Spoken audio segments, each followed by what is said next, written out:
Hi, it's Kim and welcome to the video today. Today we're going to talk about air plants.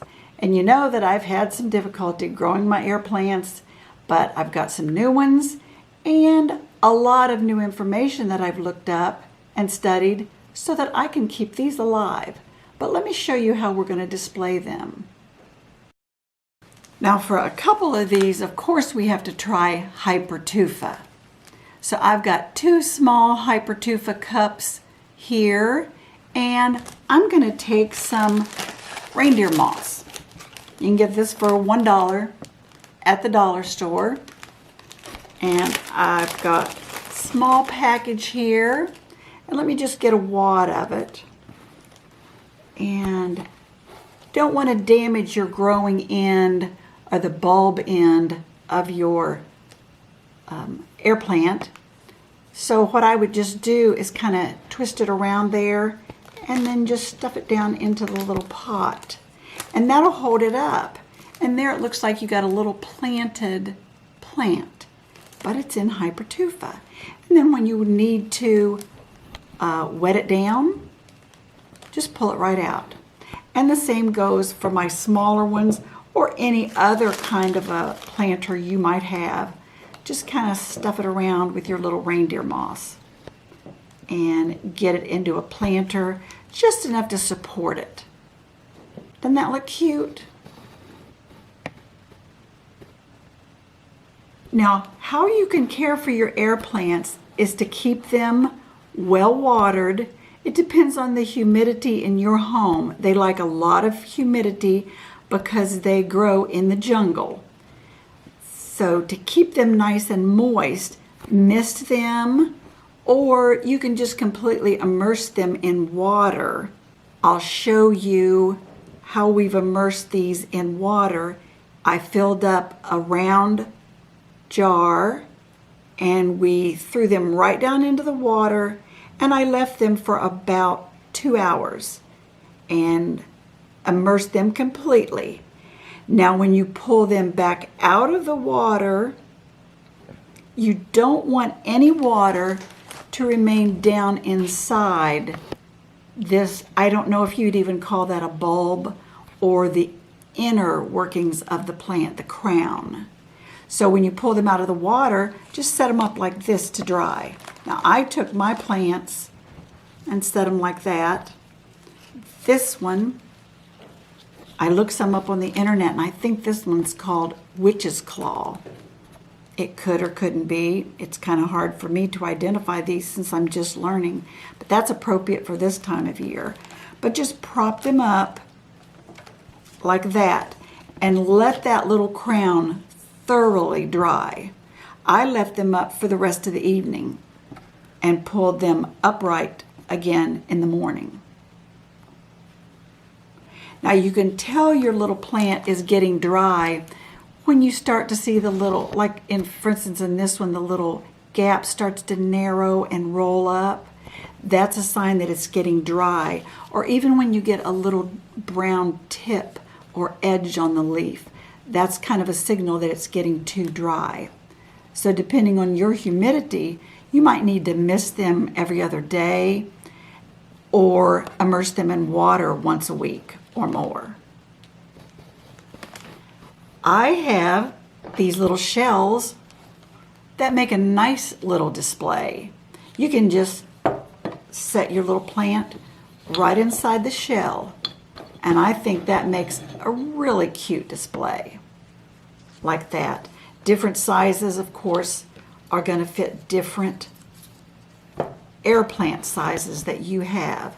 But that makes it cute to sit on your coffee table or a bookshelf.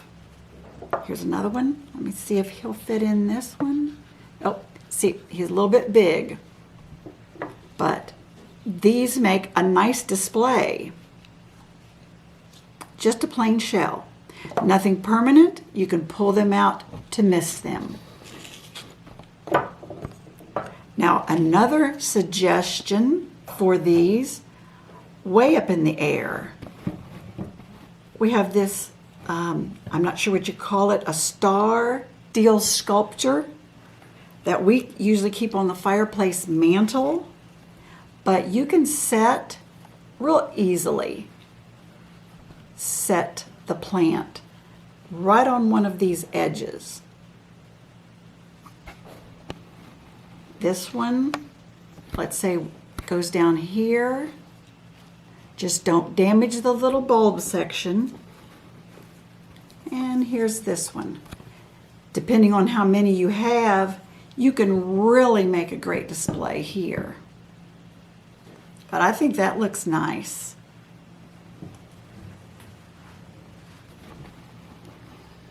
What do you think of that one? And that's, again, just a setup. Make sure you get them a lot of light. They like bright, indirect light. If you put them in the sun, that might be bad for them, and they might dry up real quickly. But that is going to be nice. And they have this type of thing, of course, that hangs on a chain or can hang suspended in air. That would look good too. But that's a good suggestion. And now let me remove these. I got to be real careful because I don't want to pull off any of those little new growths. Don't want to get them caught and pull one off. Now, the information I read on these said that they bloom once in their lifetime. So I don't know if that's all for all of these, but I would hope to keep these healthy enough that one day I could have a bloom. Now, these little pots, it's just a little pot. There's no drainage on the bottom of these. I haven't drilled these. But we put some smooth stone in there so it won't damage the little bulb. And you can put them right down into the gravel. And then you just put the stone around them. Oops. I'll just grab one from here. And there again, it looks like a little potted plant. Isn't that cute? I love that. I think that looks excellent. Now I'll show you some close-ups. You can really see the almost hairy, scaly texture on these. I'll show you a close-up, and hopefully you can see this real good in the close-up to see exactly what it looks like, because this particular plant, the tillandsia, does take all its nutrients from the air and from the water and moisture that's in the air. But you can see all those little hairs and scales that take that up. But that's the other idea that I have. And of course, you can suspend them with fishing line or wire. And I haven't done that because I think I've settled on my pots, my shells, and of course my Hypertufa. You know I'm prejudiced to Hypertufa. That's what I like. But be sure to check on over on the blog post.